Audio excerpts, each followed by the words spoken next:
5장 소식. 예수의 체포 소식은 마치 뉴스 속보처럼 예루살렘과 유다와 사마리아로 퍼졌다. 셀 수 없이 많은 유대인과 이방인들이 각기 다른 입장에서 예수께서 맞이하신 운명에 대해 곰곰이 생각해보게 된다. 케네디 대통령이 암살된 소식을 들었을 때 자기가 어디에 있었는지 많은 미국인은 정확하게 말할 수 있다. 마찬가지로 그리스도의 체포 소식을 들었던 순간을 쉽사리 이야기할 수 있었던 유대인과 이방인은 셀 수 없이 많았을 것이다. 사람들은 각기 다른 시간에 여러 방법으로 예수의 운명에 대해 깨닫게 됐다. 일어났을 법한 몇 가지 시나리오를 다음과 같이 상상해 볼 수 있을 것이다. 라베우스와 안나. 예수의 추종자들은 겟세마네 동산에서 악몽 같은 장면으로 인해 눈이 번쩍 뜨였다. 유대 지도자들과 무정한 군중이 그리스도를 체포했을 때 충격과 분노가 제자들의 심령에 내리덮였다. 공포에 사로잡힌 베드로는 밤의 흑막 가운데 도망하여 각자의 목숨을 구하자고 제안했다. 베드로와 요한은 상당한 안전거리를 두고 자기들의 주를 따라갔다. 다른 제자들은 확실히 믿을 만한 친구들의 진분을 세차게 두드리면서 밝은 달빛 아래 곁눈질로 로마 군병 칼의 그림자가 티끌 만큼이라도 있는지 확인했다. 아마 마태는 동료 세금 징수원인 라베우스 다데오의 집에 피신했을 것이다. 라베우스는 마태의 전도를 받고 그리스도인이 된 사람이었다. 자정에서 새벽 1시 사이 라베우스와 아내 안나는 끊임없이 대문을 두들기는 소리가 귀에 거슬려 깨어났다. 누구요? 라베우스는 갑자기 수면을 방해받은 탓에 조심스러우면서도 신경질적인 목소리로 물었다. 마테일세, 나야 나, 마테라고. 나 좀 들어가세 얼른. 라베우스가 빗장을 한쪽으로 밀면서 약간 삐걱거리는 문을 열자 이전에 세금 징수원이었던 자가 작은 촛불이 켜진 방 안으로 미끄러지듯 얼른 들어왔다. 매우 흥분한 마태는 아무렇게나 걸음을 내디뎠다. 그는 자책감으로 고통스러워하며 두려움에 떨었다. 안나가 그의 어깨 위에 담요를 덮어주고 뜨거운 스프를 갖다 주었다. 마태가 끔찍한 이야기의 단편들을 두서없이 급하게 말하자 그녀와 남편은 좀 전에 일어났다는 사건에 어안이 벙벙해졌다. 동산에 우리가 자고 있었지. 갑자기 무서운 고함이 들렸고 그리스도가 연행됐어. 그들이 그리스도를 묶어 잡아갔단 말이야. 유다가 폭도를 끌고 왔어. 유다 그놈이 말이야. 그 배신자가 정말 폭도를 데리고 우리에게 왔다는 것을 믿을 수 있겠나? 저 비열하고 눈먼 제사장들 의심했어야 하는데 로마 수비대가 칼과 몽둥이를 들고 왔어서 목숨 건지고 거기서 빠져나온 게 정말로 얼마나 다행인지 몰라. 이후로 예수께 무슨 일이 생겼는지 모른다네. 우리 모두는 살해당할 수도 있었어. 정말이지 모르겠어. 그들은 밤새 기다렸다가 소식을 알아보기로 했다. 아침 일찍 그들은 친구들에게 물어보기 위해서 도성에 갈 때 얼굴을 가려야만 한다고 생각했다. 그들은 예루살렘에 이르러서는 길 마지막 구비에서 주저했다. 로마 군병 분대가 다가오자 포도나무로 덮인 낮은 돌담 뒤로 황급히 달려갔다. 그들이 고성에 들어서자 빌라도의 총독 관저 방향에서 들려오는 규칙적인 구호 같은 소리에 주의가 쏠렸다. 갑자기 군중이 북문 밖 광장으로 쏟아져 나오며 소리질렀다. 반역자에게 죽음을, 이방인의 앞잡이에게 십자가형을! 상당한 거리를 두고 그들은 피로 물들고 심장이 멎을 것 같은 골고다까지의 여정에서 예수를 뒤따르는 군중을 따라갔다. 야손. 예루살렘의 거리는 결코 잠드는 법이 없다. 기생과 도둑과 밤의 불황자 모두가 불법 지하 활동을 하는 폐륜적 연합 세력을 형성했다. 로마인들은 마치 개가 벼룩에 반응하듯이 이 교화되지 못한 사회의 무법자들을 다루었다. 6월절 같은 명절만큼 위해를 가하거나 부정직한 방법으로 돈을 벌 수 있는 기회는 또다시 없었다. 그런 행사 기간에는 음지의 비행 계층이 헤아릴 수 없을 만큼 증가했는데 이 파렴치한 사람 중 다수가 그리스도를 체포했던 폭도의 일원이었다. 노련한 밤손님 중 하나인 야손은 소매치기로 근근히 삶을 이어갔다. 짧고 무성한 회색 수염에 다리를 약간 저는 그는 흥분하여 일단의 사람들을 소집했다. 아이 봐! 군병들이 겟세마네로 향한다는구먼. 괴팍한 갈릴리 사람을 추적한다고 들었어. 그 멍청이는 귀신 들려 미쳤대. 야손은 소집한 폭도에 얼른 들어가서는 팔로 밀치며 앞줄로 가서 제복 차림의 경비대를 두 걸음 뒤에서 따라갔다. 그는 폭도가 기드론 계곡을 횡단할 즈음 군병들과 이야기하려고 노력했다. 긴박한 상황 아니오? 민생 안전을 위해 애쓰는 당신들이 정말 고맙다오. 이런 거짓 메시아 같은 녀석들 혼내주는 일에도 이력이 났을 것 같은데 안 그렇소? 정말 그 사람 골칫덩어리죠. 그런 바보들은 넌더리가 난다니까. 그는 지루한 독백을 계속 늘어놓았다. 동산에 가까이 이르자 야손은 심장이 박동치는 것을 느꼈다. 그는 뒤처지지 않으려고 애썼다. 그는 그리스도가 체포되어 묶이는 것을 보았다. 천사의 기적적인 개입과 천상의 밝은 빛에도 불구하고 야손의 의욕은 나머지 폭도처럼 조금밖에 꺾이지 않았다. 예수가 확실하게 구속되자 야손은 소리쳤다. 당신들은 정말 멋진 일을 해냈구려. 절대 놓치지 마시오. 그는 감람산 쪽으로 날뛰면서 돌아가 다가올 사건들을 열렬히 기대했다. 살마. 얼마 전 그리스도에게 시각장애를 치료받은 살마는 오전 7시 30분쯤 물을 길어 돌아온 딸에게 그 소식을 전해 들었다. 그는 딸아이가 문을 열고 뛰어들며 소리칠 때 입을 깨는 것을 막 맞췄다. 아파, 그들이 그분을 잡아갔대요. 딸아, 누구 말이니? 숨 좀 돌리렴. 누가 잡혔다고? 예수님이요. 로마인들이 그분을 재판정에 세웠대요. 야나가 방금 말해줬어요. 살마는 이웃에게 그 무서운 소문이 사실임을 확인했다. 그는 부인과 딸에게 집에 남아있으라고 하고는 그들의 목숨보다 더 소중한 그분에 대한 소식을 더 얻으려고 했다. 그는 곧 예루살렘 도성으로 들어섰는데 법정의 뜰에서 재창조된 눈으로 보리라고는 상상하지도 못한 것을 보고 말았다. 멀찍한 곳에서도 군중 앞에 공개된 예수가 머리부터 발끝까지 피를 흘리고 있음을 알아볼 수 있었다. 광포한 군중의 증오심에 질린 살마는 그 현장으로 달려가 외쳤다. 안 돼요. 안 됩니다. 그분을 놓아드려야 해요. 반드시 그분은 결백하세요. 한 로마 군병이 그의 팔을 꽉 붙잡아 잡아당기며 거칠게 질문했다. 방금 뭐라고 말한 거지? 깜짝 놀라 입을 다문 살마는 그 군병의 험악하고 흉터있는 얼굴을 올려다보고는 더듬거리며 짧게 대답했다. 소란을 일으키려는 건 아닙니다. 그럼 그렇지 않다는 걸 증명해봐. 라는 날카로운 대답이 들렸다. 난폭한 소리가 하늘을 찔렀다. 저를 못 박게 하소서. 십자가에 못 박게 하소서. 라는 무시무시한 외침이 쾌청한 햇빛이 내리쬐는 아침을 망칠 때 살마의 마음은 마구 요동쳤다. 고아 소년. 이 작은 고아 소년은 1년 전에 지팡이를 던져버리라는 말씀을 예수에게 들었던 아이인데 생계를 위해 소품들을 팔던 보잘것없는 가게에서 시끌벅적한 행렬을 목격했다. 그 소년이 치유받은 후로도 예수는 여러 번 그 가게에 들렀다. 그리스도는 대개 제자들에게 뭐 하나 지불하고 눈짓하고는 유다에게 전대에서 돈을 꺼내 지불하라고 말씀했다.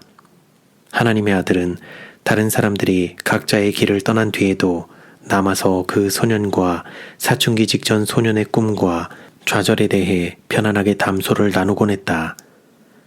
예수의 활짝 웃는 미소, 길고 따뜻한 포옹, 넌 아주 특별한 아이라는 걸 알지? 라는 격려의 말씀은 그에게 깊은 인상을 남겼다. 어느 날 그 고아 소년이 나무로 모형 배를 만드느라 애쓰고 있을 때 예수가 와서 그 배를 들고 감탄하며 돌려본 뒤 뱃머리 주변에 어려운 부분 만드는 것을 도와주었다. 그 소년은 예수가 당신의 어린 시절에 대해 이야기해 주는 것을 특별히 좋아했다. 어느 날인가는 그리스도가 소년을 위해 손수 만든 새 샌들을 봉투에 담아 가져오기까지 했다. 이제 그 소년은 자기의 오교의 가게를 스쳐 지나가는 성난 군중 사이에서 그들과 보조를 맞추느라 애쓰다가 엎드러지고 지쳐 쓰러지는 자기의 가장 친한 친구의 모습을 보게 됐다. 본능적으로 그는 의자 아래에 있던 옛날 지팡이를 꺼내 쥐고는 군병들에게 달려가 머리 위로 지팡이를 세차게 흔들며 말했다. 안 돼요. 그분을 놔주세요. 지금 못 들어가는 거예요. 예수님은 안 돼요. 제발 그만들 두세요. 그는 목이 쉬도록 울부짖었다. 데메트리우스. 최근 로마군에 입대한 신병 데메트리우스는 벌써 야유받는 것에 실증이 났다. 그가 어린 시절에 지녔던 제국을 방어하는 영웅적인 모습으로서의 군인에 대한 선망적 인상은 18세의 소속 연대에서 경험한 잔인한 현실로 인해 흐려져 버렸다. 그가 예상했던 것보다 더한 잔혹성으로 인해 그는 절규했고 그의 순박한 감수성은 짓밟히고 말았다. 전통상 말단병사는 가장 안 좋은 임무를 부여받게 돼 있었기에 얼마 전 십자가형 임무에 차출됐고 곧 지루함과 무기력에 빠지게 됐다. 데메트리우스는 다른 군병들처럼 예수의 재판에서 군중과의 몸싸움에 지쳐 병영으로 돌아와서 아침 식사를 마쳤다. 갑옷을 벗자 한 병사가 말했다. 이 메시아들은 지독한 걸짓거리란 말이야. 하지만 이번 녀석은 강인해서 말만 번지르르한 보통 괴짜들과는 달랐어. 근데 저 군중은 정말이지 동물원의 야수들이야. 상관이 들어와 소리쳤다. 데메트리우스, 오늘 갈보리로 다시 가야겠다. 빌라도 총독께서 고른 3명을 언덕으로 데려가도록 바라바 패거리에서 2명, 자칭 구원자 1명이다. 까탈스러운 유대인의 행복을 깨지 않기 위해 해질 때까지는 저들을 십자가에서 내려야만 한다. 착오 없이 수행하도록. 투구를 귀까지 덮었으면서 데메트리우스는 생각했다. 상인들을 왜 더 못 박지 않는 거야? 그럼 적어도 집에 멋진 옷이라도 가져갈 수 있잖아. 그는 십자가형의 거의 모든 면모, 심지어 못을 내리치는 것에도 이골이 났다. 그러나 다리를 꺾을 때는 여전히 주춤했다. 이번 건 같은 십자가형일 때는 더 어려웠다. 대개 처형받는 자는 십자가 위에 달린 지 4, 5일 지나면 거의 인사불성이 되어 그리 강력하게 반항하지 않는다. 그러나 오늘은 운이 억세게 안 좋을 것 같다. 처형받는 자들이 너무 생생할 것이기 때문이다. 상상 가운데 데메트리우스는 쿵 하는 쇠망치 소리, 갈라지고 우두둑 부서지며 나는 오싹한 소리, 큰 뼈들이 산산조각 나는 소리를 이미 들을 수 있었다. 그는 처형받는 자가 이글거리는 눈으로 못박힘을 기다리는 모습, 소름 끼치는 비명, 몸부림치며 헐떡거리는 모습, 죽음의 경련을 그려보았다. 그는 이런 것이 자기의 일상이 되리라고는 예상하지 못했다. 그리스도를 채찍질했던 군병. 이봐, 그 빵 이리로 줘. 마르쿠스는 기다란 아침 식사 탁자 끝쪽을 향해 소리쳤다. 그는 크고 못이 베긴 손으로 중간 크기의 호밀빵 한 덩어리를 입안으로 밀어넣은 뒤 넓게 벌어지고 변색된 이로 반을 갈라먹었다. 세게 씹으면서 다른 군병들에게 고함칠 때는 하얀 거품이 입 한 구석에 모여 있었다. 자네들 오늘 참 좋은 날이지 않나? 또 유대인 광신자 하나를 유절낼 수 있다는 얘기를 방금 들었단 말이야. 지난주엔 연약하게도 촌놈들을 너무 부드럽게 대해줬어. 내 명성에 걸맞지 않게 말이야. 아마 그건 내 어깨에 상처 같은 치욕일 거야. 하지만 지금은 기분 끝내준다고. 옛날에 그 불같은 힘이 이 근육에 돌아오는 느낌이란 말이지. 겨드랑이를 긁으며 희죽대던 그는 머리를 끄덕이며 껄껄 웃었다. 벌써부터 가죽끈에 찰싹거리는 소리가 들리는 듯해. 그래. 아주 멋진 하루가 될 거야. 그는 마치 채찍 가죽에 달린 굴을 꽉 쥐듯이 오른손을 폈다 오므렸다 했다.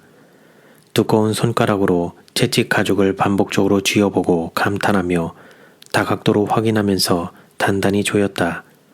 흠이 있다면 어린 시절 베어져 나가서 짧아진 엄지손가락 끝과 손목 근처에 갈지자로 난 깊고 들쭉날쭉한 2개의 흉터뿐이었다. 마르쿠스는 이미 개봉된 싸구려 군용 포도주 한 병을 잡아 입 깊숙이 찔러넣고 머리를 뒤로 젖힌 뒤 포도주가 한 번씩 넘어갈 때마다 목젖이 부풀어지게 꿀꺽꿀꺽 마셔댔다. 다 마신 그는 그 병을 쿵 하는 소리가 나도록 내려놓고는 육중한 근육질 팔뚝으로 젖은 입술을 훔쳤다. 왜 나에게만 좋은 임무가 주어질까? 그는 농담했다. 내가 예뻐서 그런 것임에 틀림없어. 그는 웃다가 목이 잠시 메었다. 그러고는 낡은 떡갈나무 탁자를 밀치며 일어나 자기의 겉옷 위에 가지런히 놓여있던 채찍을 집어들고는 빌라도의 재판정으로 난 계단을 향해 열심히 발걸음을 내디뎠다. 명패 제작자 세네카는 자기 집 정문을 집요하게 두드리는 소리를 들었다. 그는 침대에 누운 채 몇 초 동안 그 소음이 생시인지 꿈인지 파악하려고 노력했다. 다시 한번 세게 두드리는 소리와 함께 거친 목소리가 들렸다. 문 열어라! 우린 시간이 별로 없단 말이야! 어서 문 열어! 세네카는 잠에서 깨어 눈을 비비며 옷을 걸쳐 입고는 참을성 없는 방문객을 맞으러 서둘러 나갔다. 안녕하시오. 뭘 도와드릴까요? 그는 말을 더듬었다. 키 크고 그을린 피부에 가부처럼 은빛 나는 짧은 수염을 지닌 로마 군병 하나가 그를 밀치며 들어와 육중한 몸으로 탁자에 앉았다. 그는 칼을 한쪽에 놓은 뒤 말했다. 갈보리행 3명이 있는데 그들 모두의 명패가 당장 필요하다. 잘 들어라. 2개는 몇 마디면 된다. 반란범과 강도, 그거면 된다. 3번째 것은 빌라도 총독께서 특별히 지시한 것이니 제대로 만드는 것이 좋을 거야. 총독께서는 그 사람의 명패를 정말 특별하게 생각하신 것 같단 말이야. 총독께서는 나사렛 예수, 유대인의 왕이라고 새기길 원하신다. 명패 3개 모두 통용어인 아람어, 라틴어, 헬라어로 만들어라. 똑바로 알아들었나? 세네카는 고개를 끄덕였다. 좋아. 그럼 조금 있다가 오도록 하지. 그 군병은 말을 마치고는 집에서 나갔다. 세네카는 침실 옆에 있는 대야로 가서 물을 조금 얼굴에다 묻혀 세수한 뒤 수건으로 얼굴을 닦았다. 그런 뒤 옆문을 통해 작업실로 가서는 이런 비상시를 위해 미리 준비해 놓은 5개의 회칠한 판자 중에서 3개를 꺼냈다. 각 판자에는 2개의 구멍에 연결된 줄이 있어서 십자가형 받으러 가는 길에 희생자의 범죄를 알릴 수 있도록 목에 걸게 되어 있었다. 세네카는 판자 하나를 작업대에 평평하게 내려놓은 뒤 가까운 벽장에서 목탄 한 덩어리를 잡아들었다. 각 단어의 글자 수를 마음으로 헤아리고 여백을 눈 짐작한 뒤 유죄 판결문의 윤곽선을 서둘러 그렸다. 멋지게 만들 시간이 없었다. 그저 나쁘지 않고 기초적인 내용만 전달하면 됐다. 2개는 상대적으로 만들기 쉬웠다. 3번째 것은 한정된 공간에 그 내용을 다 쓰기에는 다소 어려움이 있었다. 세네카는 그 명패들을 집으로 가져와서는 문 옆에 있는 벽에 기대어 놓았다. 그는 한숨 돌리면서 어떻게 이 여분의 적은 돈이 딱 제 시간에 왔을까 생각해 보았다. 그는 로마인의 주문이 한 번에 1명씩만 들어오는 것보다 이렇게 한꺼번에 들어오는 것을 좋아했다. 그렇지 않으면 노력에 비해 수입이 너무 적기 때문이었다. 약간의 빵과 포도주를 먹은 뒤 그는 마무리한 명패들을 응시하며 그의 아내에게 이렇게 말했다. 아이 왕이란 작자는 오늘 저 언덕에서 범죄를 무의한 부두목 2명과 만나는 게 분명해. 아마 거기서 특별 내각회의라도 열 모양이지. 그는 낄낄대며 웃었다. 여인들. 많은 여인이 예수의 가르침에 이끌렸던 것은 그분이 그들에게 인간으로서의 가치를 부여했기 때문이다. 그분은 품위와 은혜로 그들의 필요를 돌아보았다. 이 여인들 가운데 이웃간이면서 가까운 친구인 4명이 있었다. 열성적인 추종자는 아니었지만 그들은 그 주 초반에 그분의 개선 입성식을 목격했다. 하지만 유대 지도자들의 증오심과 권세를 알고 있었기에 막연한 공포감을 떨쳐버리지는 못했다. 불길한 소문이 만연했기 때문이다. 십자가형이 있던 금요일에 이 4 여인은 그리스도가 체포되어 유죄 판결을 받았다는 소식을 따로따로 전해들었다. 곧 그들은 한 집에 모여 걱정하면서도 그 사실을 믿지 못했다. 한 여인이 말했다. 바깥 양반 루빈이 십자가 운운하는 이야기를 들었대요. 그들이 어떻게 그럴 수 있죠?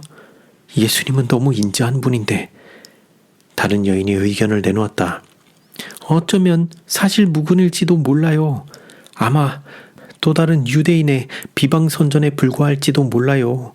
주변이 불안정하면 사건이 발생하곤 하잖아요. 그들은 쇼를 걸치고 1.6km 정도 떨어진 도성으로 향했다. 구름 한 점 없는 하늘과 지저귀는 새들로 인해 두려움이 어느 정도 잦아들었다. 그러나 이윽고 그들은 보고 말았다. 그 행렬을. 창을 든 로마 보병들이 사형수 3명을 둘러싸고 있었는데 그중 한 분은 분명 그리스도였다. 그 여인들은 믿어지지 않는 현장을 향해 달려갔다. 상하 좌우로 적어도 15명씩은 됨직한 군중은 긴 행렬을 이루어 비탈길을 꿈틀거리며 내려가고 있었다. 여인들이 비집고 들어가자 시끄러운 조롱과 저주의 소용돌이가 거리에서 풍기는 명백한 삶의 악취와 혼합되어 그들의 감각을 향해 밀려 들어왔다. 팔꿈치와 발이 얽힌 채 이동하는 틈에 끼었던 한 여인이 땅으로 세게 밀쳐지자 비명을 질렀다. 다른 여인은 균형을 거의 유지하지 못한 채 둘러싸여 인파에 휩쓸려갔다. 다른 2 여인은 애써 뚫고 들어가 안쪽까지 이르렀을 때 마침 예수가 가까이 지나가고 있었다. 그들은 그분의 이름을 소리쳐 불렀고 눈물이 볼을 따라 흘러내렸다. 무의식 중에 통곡이 그들의 입술에서 터져나왔다. 그리스도가 피와 땀에 젖은 채 실눈으로 둘러보며 말씀했다. 예루살렘의 딸들아, 나를 위하여 울지 말고 너희와 너희 자녀를 위하여 울라. 그 여인들은 손을 뻗는 신용을 한 뒤 몸을 돌이켜 정신없이 흐느꼈다. 목수 겸 대장장이. 로마인들에게 나무 십자가를 공급하던 도성의 목수는 이방인과 손잡는 것을 내심 혐오했지만 돈벌이가 괜찮고 주문이 꾸준하여 어쩔 수가 없었다. 6명의 자녀를 둔 그는 식소를 책임져야만 했기 때문이다. 한 번은 예수가 그의 가게에 들러서 나무의 재질과 굴곡 변화에 대해 함께 이야기를 스스럼없이 나눴다. 지난 2년 동안 군중이 성읍 밖에서 예수의 말씀을 들으려고 모였을 때도 이 사람은 뒷줄에 앉아 있곤 했다. 그는 동료 기능공에게서 나오는 비범한 영적 지혜의 말씀에 매료됐다. 그는 하나님에 대한 자신의 견해가 변했음을 감지할 수 있었다. 이로 인해 그는 더 온화하고 배려하는 사람이 됐다. 아내와 자녀와의 관계도 결과적으로 확실히 좋아졌다. 이때 예수의 사형 행렬이 이 사람의 가게 인근을 지나가자 그 목수는 혼란스러운 사건을 응시했다. 곧 그는 자기가 만든 십자가 가로장 중 하나에 매달릴 분이 바로 그리스도임을 보았다. 그가 창문에 점점 가까이 다가가 실눈으로 밝은 아침 햇살을 쳐다보자 그의 속이 뒤틀렸다. 로마 군병 하나가 갑자기 가게로 들어와 대못을 더 달라고 요구했다. 그 사람은 주저했지만 장날이 선 것을 보자 위축됐다. 그는 대못을 한 움큼 바구니 속에 담아 마지못해 건네주었다. 그가 후회 막심한 마음으로 밖에 나왔을 때 그 군병이 성급히 성문을 지나 골고다로 가는 길에 접어드는 것을 보았다. 드보라. 38세인 드보라는 자비회에 속해 있었는데 그 모임은 로마가 가한 고통을 진정시키는 일에 헌신한 유대 여성 자원단체였다. 23명의 여인으로 구성된 모임은 로마의 멍에를 벗길 힘은 없었지만 제국의 악을 경감시키기 위해 그들이 할 수 있는 작은 일들을 수행했다. 이 1세기 적십자 요원들의 활동 중에는 골고다의 상황을 유심히 관찰하여 처형받는 자에게 집에서 담근 포도주에 모략을 후하게 섞어 제공하는 일도 있었다. 죄수들은 못에 의해 신경이 갈라지는 맹렬한 고통을 누그러뜨리기 위해 쓴맛의 양조주를 갈구했다. 대못이 박히기 전에 군병들은 대개 이 단체가 가까이 올 수 있도록 몇 분을 할애해 주었다. 오전 8시경 세 남성이 1시간 안에 십자가에 달릴 것이라는 전갈이 드보라에게 전달됐다. 그녀는 6월절 준비를 내버려 둔 채 그 단체의 보급품을 대부분 보관하고 있는 친구의 가게 뒷문으로 서둘러 갔다. 포도주 한 병과 잔과 주요 재료들을 챙겨 들고 붐비는 도성길을 지나 바람 부는 바위산 갈보리로 가는 길에 접어들었다. 그녀는 예수의 행렬이 오기 조금 전에 도착했고 생각을 정리하여 해야 할 익숙한 일들을 위해 마음을 다잡을 수 있는 몇 분의 시간이 있음을 감사하고 있었다. 하늘은 눈부시게 푸르고 구름은 아주 우아하지만 이렇게 끔찍한 장소의 천장으로는 너무 안 어울려. 그녀는 곰곰이 생각에 잠겼다. 그녀는 다수의 십자가를 위해 바위 상부에 뚫어놓은 5-6개의 구멍을 둘러보았다. 각 구멍 주변은 아무렇게나 떨어진 불그스레하고 갈색을 띤 혈흔으로 더럽혀져 있었다. 산들바람에 와닿는 것은 남아있는 사망의 악취가 분명했다. 드보라는 고통 감소 음료를 혼합한 뒤 도성에서 그곳까지 이르는 익숙한 길을 초조한 마음으로 응시했다. 외치는 소리와 군병들의 반복적인 발소리가 가까이 들려옴에 따라 그녀는 손가락으로 포도주병 주위를 더 꽉 쥐었다. 예수가 먼저 언덕에 올라섰고 곧이어 구레네 시몬이 십자가를 지고 뒤에 도착했다. 군병들은 그들을 에워쌌다. 이어 두 강도가 도착했는데 각자의 십자가를 비틀거리며 지고 와서 그런지 얼굴은 벌게졌고 숨을 거칠게 몰아쉬었으며 턱에서는 땀이 비오듯 흘러내렸다. 군병들이 십자가 가로장을 제거한 뒤 드보라에게 다가오라고 멈칫했다. 그녀는 마취제를 그리스도에게 제공했는데 그분은 붓고 충혈된 눈으로 올려다보며 쉰 소리로 고맙다고 속삭였지만 고개를 흔들며 사양했다. 그녀는 멈칫했고 의외라는 표정을 지으며 계속 잔을 붙잡고 있었다. 이때까지 아무도 사양한 적이 없었다. 조금 후에 그녀는 몸을 돌려 강도들에게 다가갔다. 키가 더 큰 강도는 그녀의 손에서 잔을 낚아채어 단숨에 마시고는 더 달라고 했다. 다른 강도가 그를 팔꿈치로 밀치며 그만하면 됐어 라고 꾸짖었다. 갈렙과 나오미. 예루살렘 통행세 징수서는 갈보리에서 지척거리에 있었다. 금요일의 도로는 6월절을 기해 도성에 몰려드는 수천의 사람으로 만원이었다. 갈렙과 그의 아내 나오미와 6살과 9살인 두 아들은 첫 순례의 마지막 구간을 걷고 있었다. 계획하는데 몇 달이 걸렸고 3주 동안이나 피곤하게 걸어온 끝에 그들은 예루살렘의 높은 성벽과 웅장한 성전의 둥근 지붕이 시야에 들어오는 곳까지 이른 것이었다. 그들은 쉬면서 그들의 성취를 자축하기 위해 언덕 끝자락에 멈춰섰다. 아이들을 생각하면 참 행복해요. 얼마나 소중한 배움의 기회인지 몰라요. 나오미가 기쁨 가운데 말했다. 무화과와 빵과 물을 섭취한 뒤 그들은 혼잡한 길을 따라가는 인파에 다시 합류했다. 첫째 아들이 골고다를 먼저 가리켰다. 오전 10시경이었으니 처형받는 자들은 약 1시간 동안 대중 앞에 매달려 있었던 것이다. 그 소년이 가리키면서 물었다.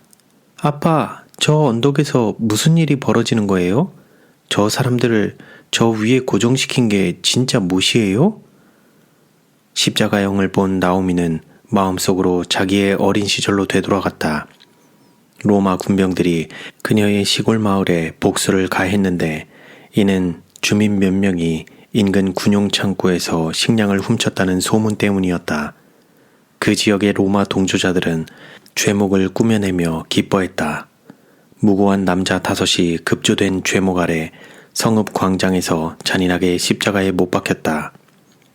갈렙, 아이들을 데려가요. 얼른. 나오미는 소리쳤다. 그녀는 아이들을 도성을 향해 뒤돌아서도록 하여 앞으로 밀고 나아갔다. 아빠, 저 사람들은 뭐 했길래 저래요? 둘째가 보채며 물었다. 두 아이를 팔로 잡아당긴 채 갈렙은 다시 한번 돌아보았다.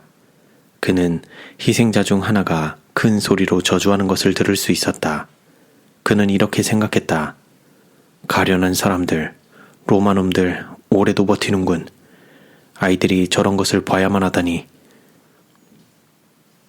강도의 모친. 갈보리에 모인 구경꾼들이 모두 예수 때문에 거기 온 것은 아니었다. 룻이라는 과부가 가까이 다가와서는 가련한 십자가에 달린 막내 아들 사무엘로 인해 슬퍼했다. 23살이었던 사무엘은 몇 달 전부터 예수의 가르침에 관심을 나타냈다. 여러 번 그는 그리스도를 찾아가 희망찬 그분의 말씀을 유심히 경청했다. 룻은 사무엘의 인생에 나타나는 뚜렷한 영향으로 인해 기뻐했다. 전에는 우물하고 움츠러들어 있었지만 이제 그는 아주 긍정적이고 자신감 넘치는 사람으로 보였다. 그러던 어느 날 사무엘은 예수의 비유 중 하나에 대해 유대인 서기관에게 별 뜻 없이 질문했다. 다음날 바리새인 지도자 여러 명이 이 젊은이를 방문하여 거짓 메시아를 거부하라고 훈계하며 만약 따르지 않으면 이르러 올 비참한 결과에 대해 경고했다. 사무엘은 상충되는 두 충성 대상 사이에 자신이 서 있음을 느꼈다. 그는 분노하고 의기소침했다. 성령의 탄원을 억누르기 위해 그리스도뿐만 아니라 신앙까지도 모두 버리기로 결심했다. 그는 도둑질을 재미로 삼는 이웃 패거리와 어울리기 시작했다. 그는 마침내 타고난 지도자요 스스로 이스라엘의 구원자라고 떠벌리는 바라바와 어울리게 됐다. 어느 날 시내에서 사무엘은 로마에 대항하는 반란 사건에 연루됐는데 그것은 광포해진 바라바가 군병 하나를 살해함으로 촉발됐다. 사무엘과 다른 패거리는 당국의 포위망에 붙잡혔고 유죄 판결을 받아 십자가형을 언도받았다. 골고다의 군병들이 사무엘을 땅에 눕히고자 씨름할 때 그는 절망감에 사로잡힌 모습을 하고 있는 어머니를 쳐다보았다. 룻은 자기도 모르게 한숨을 내쉬었다. 십자가가 세워진 직후 사무엘의 축적된 분노와 혼란스러움이 갑작스럽게 폭발했다. 룻은 사무엘이 그리스도와 유대주의를 맹렬히 비난하며 연이어 입으로 쏟아내는 욕설을 듣고는 충격을 받았다. 비방하는 아들의 얼굴에 드리워진 격렬하고 불안한 모습을 올려다보니 그녀의 가슴은 터질 것만 같았다. 완전히 다르게 살 수도 있었는데 자책감으로 그녀의 정신은 고통받았다. 그녀가 어떤 다른 노력을 기울일 수 있었겠는가. 고개를 흔들며 노려보기 위해 들른 친척과 지인들의 타는 듯한 힐난의 눈빛을 느꼈다. 한참 침묵이 흐른 후 그녀의 아들은 다시 한번 말했는데 이번에는 차분하고 진지한 음조로 탄원했다. 룻은 아들의 마지막 말에 귀를 기울였다. 예수여, 당신의 나라에 임하실 때에 나를 생각하소서. 마리아. 예수의 모친은 아들의 체포 소식을 처음 들었을 때는 매우 심각하게 받아들이지 않았을 것이다. 하지만 상황은 수개월간 계속 내리막길로 치달았다. 개선 입성식에 대한 유대 지도자들의 신랄한 반응으로 인해 마리아의 마음에는 불안이 가득 찼다. 예수가 돈 바꾸는 자들을 내어 쫓은 사건은 불길에 기름을 끼얹는 일이나 다름없었다. 그가 왜 저토록 그들을 자극해야만 할까? 그녀는 생각했다. 만약 요셉이라도 여기 있었더라면 이치에 닿도록 그에게 말할 수 있었을 텐데. 한 주일 내내 그리스도는 바리새인들과 공개적으로 맞섰다. 마지막 언쟁이 최악이었음을 의심할 여지가 없다. 성전 마당에 운집한 수백 명 앞에서 예수는 존경받는 유대 지도자들을 응시하며 소리쳤다. 화 있을지어다 서기관들과 바리새인들아, 너희는 위선자로다. 화 있을지어다 소경된 인도자여. 그분은 왜 그렇게 신랄한 방법으로 말씀했는가? 새벽 1시 직후 예수가 체포됐다는 소식을 들은 마리아는 얼굴을 손에 묻고 좁은 침대에 쓰러져 울었다. 나중에 한 이웃이 잠시 들렀다. 마리아는 조용히 앉아 마치 먼 곳을 쳐다보듯 밤하늘을 응시했다. 갑자기 그녀가 말했다. 가서 직접 봐야겠어요. 제발 저랑 같이 가십시다. 양모 망토와 목도리를 두른 그들은 위험천만한 밤에 밖으로 나섰다. 길을 따라가면서 마리아는 앞으로 어떤 일이 닥쳐올지 예상하려고 애썼다. 그녀는 이른 아침에 한기에 떠는 것보다 더 떨었다. 육중한 도성 문 바로 밖은 상대적으로 고요했다. 문으로 들어선 마리아는 사도 요한을 만나게 되어 가능한 한 모든 정보를 물어보았다. 요한은 그녀를 위로하고자 했지만 조심스럽게 선별된 단어에 내재된 불안을 그녀는 감지했다. 요한은 서둘러 예수의 재판정으로 돌아가며 다시 오겠다고 약속했다. 그 밤에 무서운 소식들은 점점 강도를 더해갔다. 오전 8시에 마리아는 기별자가 필요하지 않았다. 그녀는 바라바를 외쳐대는 군중에 둘러싸여 빌라도가 자기의 귀한 아들에게 십자가형을 언도하는 소리를 듣고 전율했다. 사도 요한의 눈에서 흥건한 눈물을 응시한 뒤 그녀는 울부짖었다. 십자가라니 안 된다 요한. 십자가는 안 돼. 후에 갈보리로 향하는 예수의 비통한 행렬을 따라가던 요한은 자기의 팔을 마리아의 어깨 위에 올려놓았다. 두 강도가 나무에 달리는 모습을 그녀는 고민과 긴장 가운데 바라보았다. 예수가 정말 자신을 십자가에 매달도록 허용할 것인가? 그녀의 모든 희망과 꿈도 매달릴 것인가? 그녀는 이미 남편을 떠나보냈는데 이제 사랑하는 아들마저 잃게 될 것이란 말인가? 그녀의 마음이 비정한 현실을 파악하려고 하자 메스꺼움이 몸 전체에서 올라왔다. 그녀는 부축받기 위해 요한에게 손을 뻗었는데 이는 다리에 힘이 빠지고 식은땀이 온몸을 뒤덮었기 때문이다. 그녀는 예수님의 손이 십자가 위에 펴진 것을 보았다. 망치와 못을 가져왔다.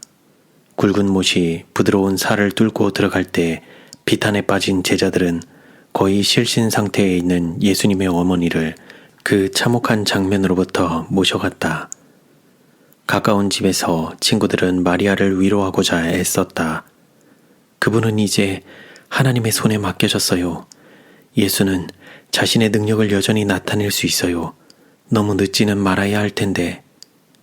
하지만 그녀를 위로할 길은 없었다. 후에 사도 요한은 마지막에 가까웠다는 것을 깨닫고 마리아를 찾아와 골고다로 다시 가자고 권했다. 비틀거리며 언덕 꼭대기에 다다른 마리아는 가능한 한 가운데 있는 십자가로 가까이 다가갔다. 그리스도가 어떻게 이토록 짧은 시간 안에 약해졌단 말인가? 그녀의 아들의 목숨은 분명 기울어 가고 있었다. 예수는 그녀를 내려다본 뒤 요한을 바라보며 굉장한 고통 가운데 이렇게 말씀했다. 여자여 보소서, 아들이니이다. 보라, 내 어머니라. 마리아는 들릴 만한 소리로 흐느끼며 돌아섰다. 미리암. 미리암과 그녀의 남편과 외아들인 고랏은 이적을 구하는 수백 명의 무리에 가담했다. 고통받는 인파는 더듬더듬 예수가 머문다고 알려진 예루살렘으로 향해 서서히 진행했다. 고랏은 열이 끓는 듯 높고 끝없는 발작으로 자주 몸부림쳤다. 12살 난 이 소녀는 체중이 22kg밖에 안 될 정도로 위중하여 오래 살지 못할 것 같았다. 소년의 가족은 여러 날 여행하며 먼 도성을 향해 나아갔는데 이는 남부에 있던 친척들의 증언을 듣고 고무되어 결심한 여정이었다. 예수만이 그들의 유일한 희망이었다.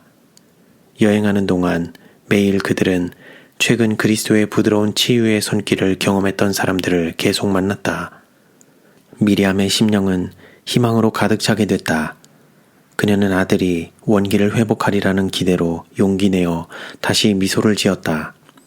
고랏이 치유받으면 커서 기능공이 될 수 있을 것 같았다. 어쩌면 그 뒤로 아들의 결혼식에서 즐거워도 하고 손주를 꼭 안겨줄 수도 있을 것 같았다. 여정의 마지막 날 그들은 안식일 직전에 성문에 당도했다. 그들은 예수가 어디쯤 있는지 열심히 물었다. 그러자 가슴을 찢는 끔찍한 소식이 들렸다. 그 사람은 오늘 오전에 십자가에 달렸고 2시간 전에 죽었어요. 사람들이 그 시체를 이미 싸서 무덤에 매장했다고요. 그는 죽었어요. 미리암은 그 두려운 소식을 믿으려고 하지 않았다. 그녀는 사람들이 그날 있었던 일들을 이야기하는 동안 귀를 손으로 막고 고개를 저었다. 예수를 보고 말 것이라고 말하며 그녀의 목은 눈물로 메어졌다. 끈덕지게도 그들은 열렬히 그분을 요구했다. 그들은 돌아가려 하지 않았다. 문들에는 병자들과 죽어가는 자들을 데리고 와서 들어가기를 요구하는 군중을 막기 위하여 군병들이 배치되어 있었다. 그러나 결국 현실 앞에서 미리암의 희망은 사라져버렸다. 구주께 고침을 받으려고 온 고통하는 자들은 낭망하여 땅에 주저앉았다. 거리는 슬픔으로 가득 찼다. 병자들은 예수님의 치유의 손길이 없었으므로 죽어가고 있었다. 그대는 예루살렘 도성으로 전력을 다해 들어와 법정의 뜰 앞에 운집한 대규모 군중 주변으로 조심스럽게 다가간다. 폭도의 분위기가 매우 험악하다. 무슨 일이오? 그대는 무리를 향해 소리치듯 묻는다.